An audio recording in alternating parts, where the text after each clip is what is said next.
সকালটা শুরু হলো মায়ের বরণ দিয়ে। আসলে কাল সারা রাত্রির পুজো হওয়ার কারণে সকাল 8টার সময় ঘুমোতে গেছিলাম। তো ঘুম থেকে উঠেছি প্রায় বেলা 11টা, সাড়ে 11টার সময় উঠেছি।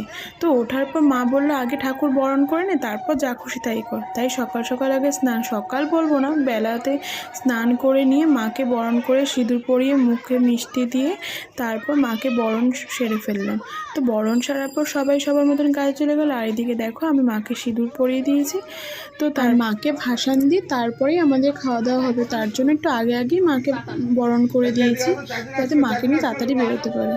এদিকে দেখো আমি তো বরণ করে দিয়েছি, এবার সব ঠাকুরের যাবে, সবাই গোছাচ্ছে, গুছিয়ে টুছিয়ে নিয়ে তারপর আর কি বেরোবে। তো সেগুলো সব একটা ব্যাগের মধ্যে নেবে। আর এদিকে দেখো ওপরে রান্নাবান্না হচ্ছিলো, বাঁধাকপি মাছের মাথা দিয়ে, তারপর মাংস, ডাল আর হচ্ছে চাটনি পাঁপড় তো ছিলই।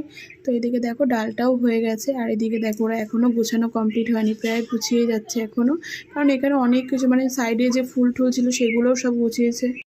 আমরা অনেকেই ভাষণ দিতে গেছিলাম, দেখো সবাই এক জায়গায় হয়ে গেছে। আর এই প্লাস্টিকের মধ্যে কী আছে সেটা পরে বলছে। এই দিন মাকে নিয়ে বেরিয়ে গেছে, দেখো ভ্যানে তুলে দিয়েছে।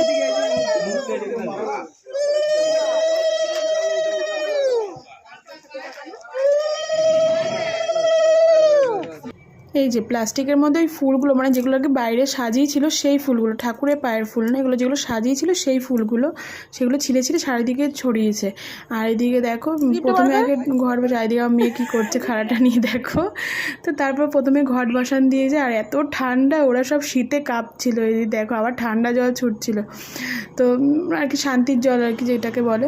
তো তারপর ওরা খালি গায়ে জলের মধ্যে নেমে সব মানে কাঁপছে শীতের মধ্যে। দিকে দেখো তারপর মাকে বিসর্জন দিয়ে আমরা তারপর বাড়ি চলে আসলাম।